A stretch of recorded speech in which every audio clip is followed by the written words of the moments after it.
सभी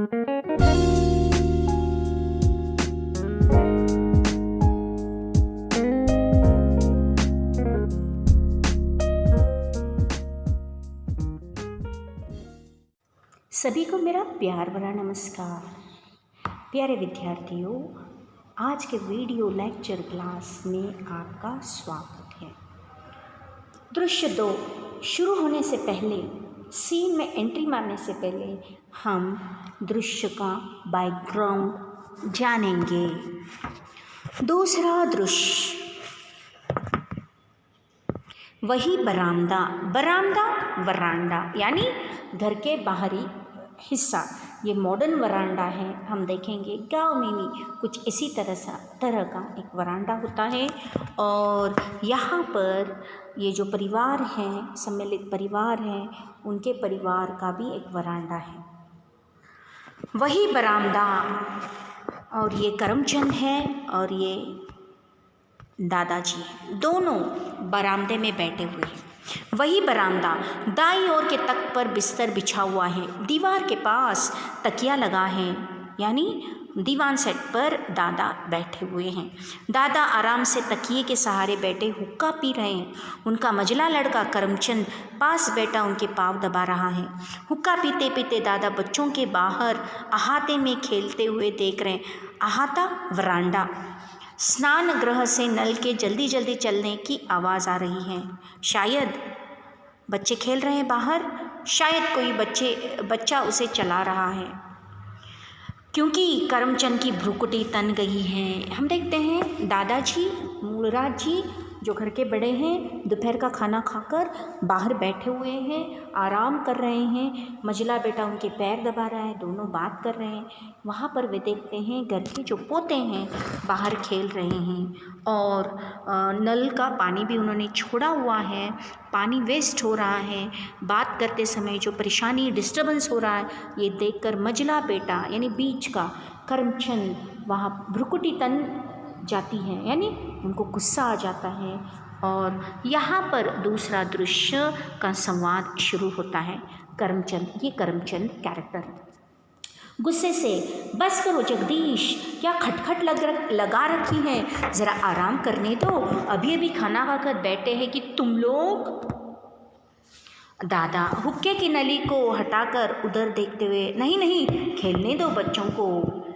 बच्चे बरगद की पूरी डाल लाकर आंगन में लगा दी और उसे पानी दे रहे हैं। हंसते हुए दादाजी कहते हैं, बच्चों ने जो सूखी हुई जो डाल है, जो पेड़ से अलग है, उस डाल को उठा कर ले आकर उसको पेड़ के रूप में लगा रहे हैं और बरामदे से पानी लेकर उसको डाल रहे हैं। हंसते हुए दादाजी कहते, नहीं जानते कि पेड़ से टूटी डाली जल देने से नहीं पनपती।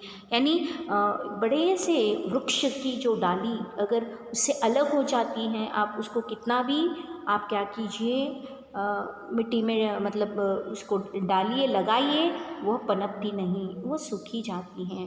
हुक्का गुड़गुड़ाते और फिर नली छोड़कर करमचंद से, मैं कहा करता हूँ ना बेटा कि एक बार पेड़ से जो डाली टूट गई उसे लाख पानी दो, उसमें वह सरसता नहीं आएगी। और हमारा ही परिवार बरगद के इस महान पेड़ ही के भांति हैं। दादाजी अपने परिवार को एक बरगद का पेड़ मानते हैं, यानी सभी मिलजुल कर एक ही परिवार में हंसते खेलते रहना है। मेरा ये बड़ा सा परिवार बरगद के पेड़ के समान है, महान है, ये दादाजी करमचंद को बताते हैं। उतने में करमचंद कहता है, लेकिन देखिए बरगद का पेड़ कितना बड़ा होता है, उसकी डालियाँ। यहाँ पर इस पाठ का जो शीर्षक है सूखी डाली, यहाँ पर कनेक्ट करते हुए एकांकिका रूपेंद्रनाथ अश्क कहते हैं कि इस इतने बड़े विशाल ये जो पेड़ हम देख रहे हैं वटवृक्ष का, यहाँ पर इनका परिवार भी इस वटवृक्ष के तरह बड़ा फला फूला हुआ है। तो करमचंद कहता है, लेकिन शायद अब उस पेड़ से एक डाली टूटकर अलग हो जाएगी। दादा चिंता से, क्या कहते हो, कौन अलग हो रहा है? करमचंद, शायद छोटा अलग हो जाए। छोटा यानी नायाब तहसीलदार इस परिवार का जो छोटा पोता है परेश। दादा, परेश? पर क्यों? उसे क्या कष्ट है? करमचंद, कष्ट उसे नहीं, छोटी बहू को है। छोटी बहू कौन है यहाँ पर? बेला। दादा, मुझे किसी ने बताया तक नहीं।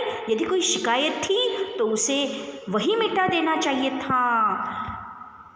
दादाजी कहते हैं कि अगर उनको कोई प्रॉब्लम था तो वहीं पर हम उसको दूर करते। एक एग्ज़ाम्पल देते, हल्की की खरोच यानी चोट, यदि उस पर तत्काल दवाई ना लगा दी जाए तो बढ़कर वह एक बड़ा घाव बन जाती है और वही घाव नासूर हो जाता है। फिर लाख मरहम लगाओ ठीक नहीं होता। एक उदाहरण देते हैं, अगर आपको आपके शरीर पर थोड़ा सा घाव लग जाता है और अगर तुरंत आप मरहम पट्टी नहीं करते हैं, छोड़ देते हैं, तो ज़ख्म बड़ी हो जाती हैं। वैसे ही रिश्ते भी होते हैं। रिश्तों में अगर थोड़ी सी खटास आ जाती है, कड़वाहट आ जाती है, तो उसे तुरंत ठीक करना चाहिए, उसे बढ़ाने का चांस, मौका नहीं देना चाहिए। तो करमचंद कहने लगता है, मैं अच्छी तरह तो नहीं जानता, पर जहाँ तक मेरा विचार है, छोटी बहू के मन में दर्प की मात्रा ज़रूरत से कुछ ज़्यादा है। दर्प यानी अहंकार, घमंड। मैंने वह मलमल के थान और रज़ाई के अबरे लाकर दिए थे ना, और सबने तो रख लिए, पर सुना है कि छोटी बहू को पसंद नहीं है। अपने मायके के घराने को शायद वह इस घराने से बड़ा समझती हैं और इस घर को घृणा की दृष्टि से देखती हैं। दादाजी, बेटा, बड़प्पन बाहर की वस्तु नहीं, बड़प्पन तो मन का होना चाहिए। बड़प्पन, बड़ा मन। और फिर बेटा, घृणा को तो घृणा से नहीं मिटाया जा सकता। दादाजी अपने बेटे को समझाने लगते, अगर वह हम सबसे घृणा करती हैं, उसके बदले में हम भी उसको घृणा करेंगे तो क्या हो जाएगा? घृणा प्लस घृणा इज इक्वल टू घृणा ही हो जाएगा। तो पिता यानी दादाजी समझाने का प्रयास करते हैं, लेकिन उसे घृणा के बदले स्नेह मिले। स्नेह, प्यार, तो उसकी सारी घृणा धुंधली पड़कर लुप्त हो जाएगी। और महानता भी बेटा किसी से मनवाई नहीं जा सकती, अपने व्यवहार से, अनुभव से कराई जा सकती हैं। दादाजी उसे एक सुपरहिट प्लान बताते हैं कि बहू अगर अपने परिवार को, हम यहाँ पर सबसे घृणा करती है, तो सभी को उसे प्यार से उसके साथ व्यवहार करना चाहिए। तभी हमारे प्यार को, व्यवहार को देखकर वह भी हमसे क्या करेगी? प्यार करना शुरू करेगी। यही सुखी जीवन का फॉर्मूला है। ऐसे ही हमें उसको क्या कर सकते हैं? अपने परिवार में उसे अपने परिवार की संस्कृति, सभ्यता की ओर मुड़ा सकते हैं। करमचंद को दादाजी बताते हैं। उतने में बाहर से भाशी नाम का उनका पोता, दादाजी, मल्लू और जगदीश ने मेरा वट पेड़ उखाड़ दिया। क्यों उखाड़ा तूने मेरा पेड़, क्यों उखाड़ा? बच्चे बाहर झगड़ा कर रहे हैं। दादा, पेड़, बच्चे हंसते हंसते। उतने में परेश की एंट्री होती है। परेश, मैं लज्जित हूँ। दादा, परेश है नहीं, ये नायाब तहसीलदार हैं। करमचंद कहता है कि परेश आया। दादा, नहीं धुले तो फिर धुल जाएंगे बेटा, आओ इधर बैठो मेरे पास। तो परेश आकर बोलता है कि वह दादाजी, आपने जो कपड़े दिए थे, मेरी पत्नी ने उसे नहीं धोए हैं। यहाँ परेश आने से पहले करमचंद में घर में जो बेला कर रही हैं, या नई दुल्हन घर में आने के बाद जो घर की परिस्थिति हो गई है, या जो सिचुएशन घर में आ गई है, उसको एडजस्ट होने में प्रॉब्लम है, घर की बहुएं, भाभियाँ किस तरह से उसके पीछे उसकी निंदा कर रही हैं, करमचंद ने दादाजी को बता दिया है। उतने में परेश आता है और कहता है कि मैं लज्जित हूँ। तो दादा कहते हैं, नहीं, बेला ने कपड़े नहीं धोए तो कोई बात नहीं। दादाजी फिर कहते हैं, नहीं धुले तो फिर धुल जाएंगे बेटा, आओ इधर बैठो मेरे पास, मैं तो तुम्हें बुलाने ही वाला था, आओ आओ इधर आकर बैठो। दादा अपने पोते को अपने पास बिठा लेते हैं। दादा, मुझे करमचंद से भी पता चला है कि तुम्हारी बहू को रज़ाई और अबरे और मलमल का थान पसंद नहीं आया। तुम्हारे ताऊ ठहरे पुराने आदमी के समय के आदमी, वे नए फैशन की चीज़ें खरीदना क्या जाने। दादाजी उसे समझाते हैं। देखिए दादाजी उम्र में 72 ईयर्स के ओल्ड हैं, ओल्ड जनरेशन वाले हैं, लेकिन फिर भी इस नए जनरेशन की बहू को समझा रहे हैं। अरे पुरानी स्टाइल की चीज़ें बहू पसंद नहीं करती है ना, तो परेश तुम क्या करो, उसे शॉपिंग कराने ले जाओ, बाज़ार में ले जाओ, उसे जो पसंद है उसे दिलाओ, मॉल ले जाओ, बाज़ार ले जाओ, वह स्वयं अपनी पसंद की चीज़ें ले आएगी तो वो खुश रहेगी इस घर में, उसे कोई परेशानी नहीं होगी। परेश कहता है जी जी, और मैं सोचता था कि अब बहू आ गई है तो इंदु का दहेज तैयार करने में भी सहायता होगी, तो हमारा घर वट वृक्ष के समान है और इस वृक्ष की कोई भी डाली टूटकर गिर जाए, ये सूख जाए, मैं बिल्कुल नहीं पसंद करता। परेश तुम क्या करो, अपनी बहू को उसके मर्ज़ी के अनुसार रहने के लिए दो, स्वतंत्र रहने के लिए दो, उसके ऊपर कोई पाबंदी बंदिशें मत लगाओ। तो दादाजी कहते हैं कि मेरा जो परिवार है, खुशी इस परिवार में, सुख ही सुख इस परिवार में हो। तब परेश कहता है जी मैं इसीलिए आया था, परेश कुछ बताने के लिए आया है। दादा और दोनों के बीच में कन्वर्सेशन, हाँ हाँ कहो, झिझकते हो क्यों हो, झिझकना, डोंट हेजिटेट, बोलो तुम किसके लिए आए हो। परेश कहता है कि वह मन लगाती ही नहीं। तो दादाजी कहते हैं अरे इतनी जल्दी उसका मन कैसे लग सकता है बेटा, अभी कई दिन हुए हैं, कितने दिन हुए, नई नई दुल्हन है, नया घर है, सब कुछ नया है, यहाँ पर मन नहीं लगता, मेरी पत्नी बेला कहती है। तो दादाजी कहते हैं कि परेश को अरे इतनी जल्दी कैसे मन लगेगा, एडजस्ट होने के लिए समय लगेगा। परेश कहता है वह मन लगाती ही नहीं, वह प्रयत्न ही नहीं कर रही सभी भाभीयों के साथ, बहुओं के साथ ठीक से बात करे, एडजस्ट करे, घर को समझे, नौकरानी को समझे, घर के रीति रिवाज, खान पान ये सब समझे, उनमें घुल मिल जाए, एडजस्ट कर ले। बेला ये सब बिल्कुल नहीं चाह रही है। दादाजी और समझाते तो हम उसका मन लगाना चाहिए, वह एक बड़े घर से आई है, अपने पिता की इकलौती बेटी है, कभी नाते रिश्तेदारों में रही नहीं है, इस भीड़ भाड़ से वह घबराती होगी, इतने कोलाहल इतने शोर से वह ऊब जाती होगी, बोर होती होगी, हम सब मिलकर इस घर में उसका मन लगाएंगे। तो दादाजी बोलते हैं कि इकलौती बेटी है, इतने लोगों के बीच में उठी बैठी नहीं है, तो इतने लोगों के साथ बात करना, व्यवहार करना शायद उसे नहीं पता है, सीख जाएगी, उसको थोड़ा टाइम देना चाहिए, समझ जाएगी। फिर परेश कहता है उसे कोई भी पसंद नहीं करता, सब उसकी निंदा करते, निंदा क्रिटिसाइज़ करना, उसके पीठ पीछे बात करना। अभी मेरे पास माँ आई थी, बड़ी ताई आई थी, मझली ताई आई थी, बड़ी भाभी आई थी, मझली भाभी आई थी, इंदू आई थी, रजवाई, सब आए थे और सब किसकी कंप्लेन कर रही थी, बेला की कंप्लेन मेरे सामने कर रही थी, सब उसकी शिकायत करती थी, ताने देती थी, ताने देना टोंट मारना, किंतु उसके हाथ बिक गया है, तू उसे कुछ नहीं समझाता और सभी कहती है मुझे कि मैं ही, तू जोरू का गुलाम बन गया है, जैसे बेला कहती है वैसा ही तू कर रहा है, उसे कुछ भी समझा नहीं रहा, मेरा समय नष्ट कर सब।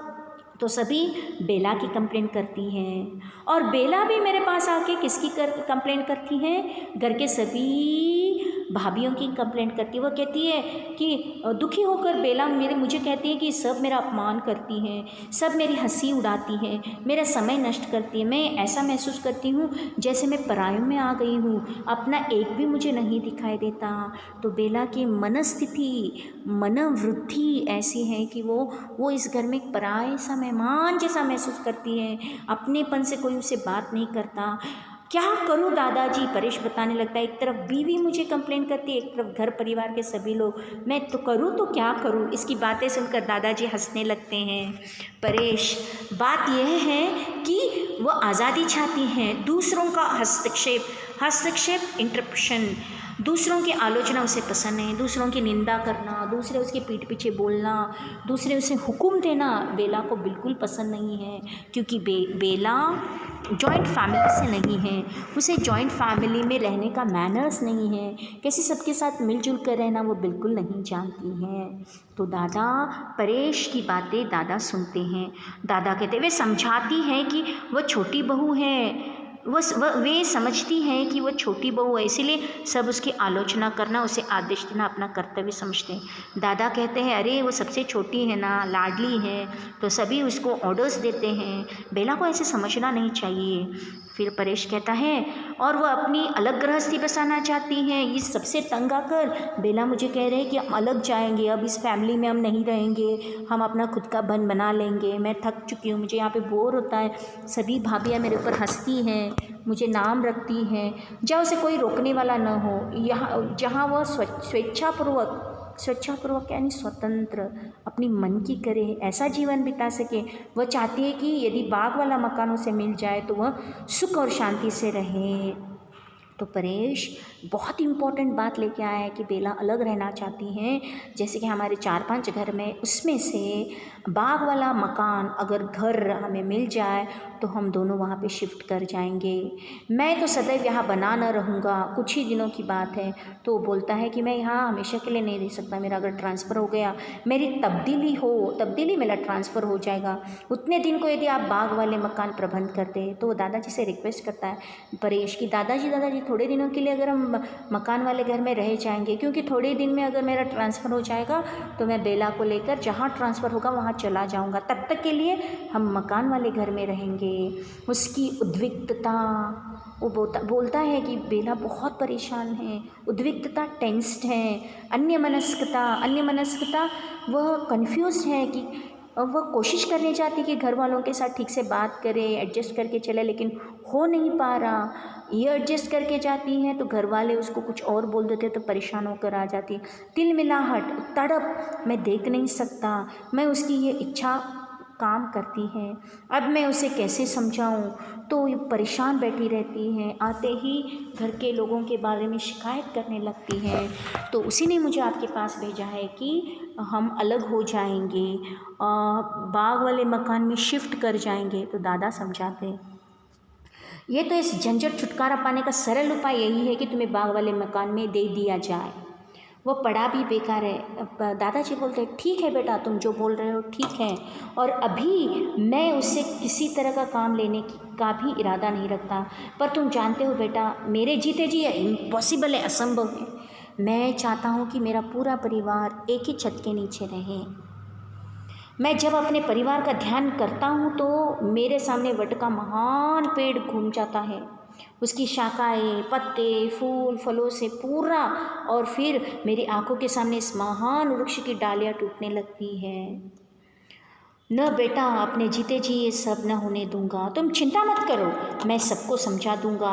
घर में किसी को तुम्हारी पत्नी का तिरस्कार, घृणा, नफरत करने का साहस नहीं होगा, कोई उसका समय नष्ट न हो करेगा। ईश्वर की अपार कृपा से मेरे घर में बेला जैसी सुशिक्षित, सुसंस्कृत बहू आई है तो क्या हम अपनी मूर्खता से उसे परेशान कर देंगे?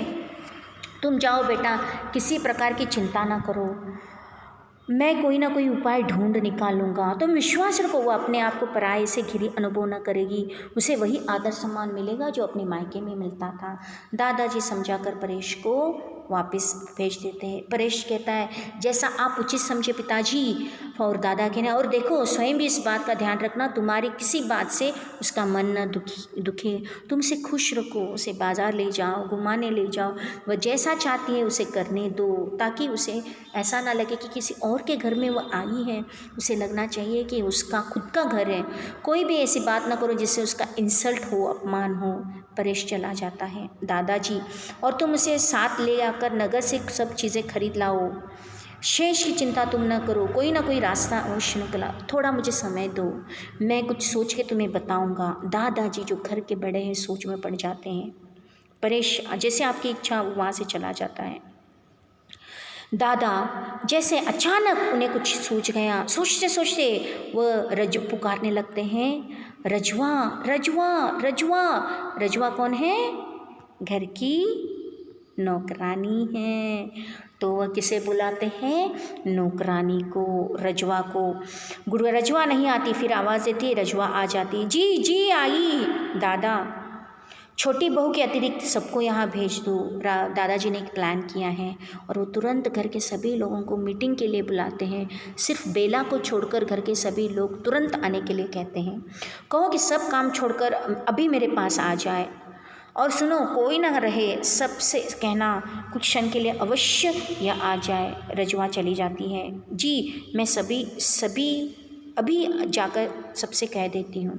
तो दादा, इंदु कहाँ है? वह नहीं दिखती।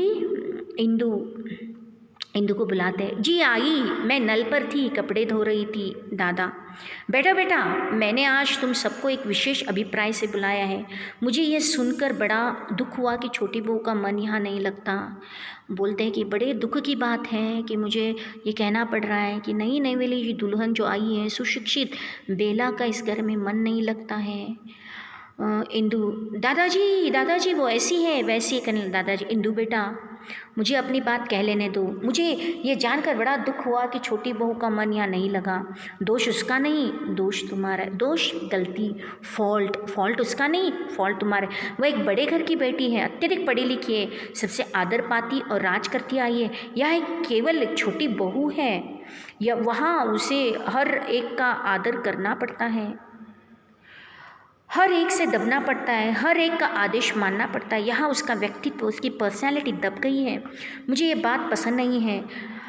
बेटा, बड़ा वास्तव में कोई उम्र में या दर्जे में नहीं होता है, बड़ा तो बुद्धि से होता है, योग्यता से होता है। छोटी बहू उम्र में बड़ी नहीं है, लेकिन अपनी बुद्धि से और अपनी योग्यता से वो ज़रूर बड़ी है।